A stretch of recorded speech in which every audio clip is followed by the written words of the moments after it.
ଖଣ୍ଡିବା ଗ୍ରାମରେ ଆସିକି ସେଠି ମୋର ବ୍ୟକ୍ତିଗତ ଭାବେ ଗୋଟେ କାମ ଥିଲା ସେ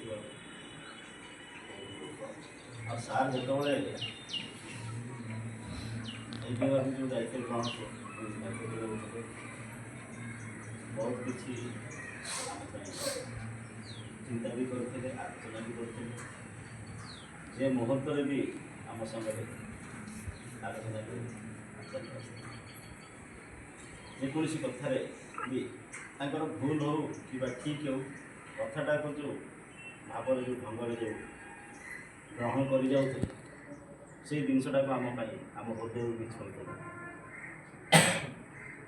ଛେଳିଗଡ଼ ପ୍ରକଳ୍ପ ଏରିଆବାସୀ ଯେହେତୁ କହିବା ଆମେ ଏଠି ଆଂଶିକ ଆଉ ସମ୍ପୂର୍ଣ୍ଣ ଭାବରେ କୌଣସି ଭାଗ ତିଆରି ନକରିବା ବୋଲି ତାଙ୍କର ବି ମନ ଥିଲା ଯେହେତୁ ପ୍ରକଳ୍ପ ନାଁରେ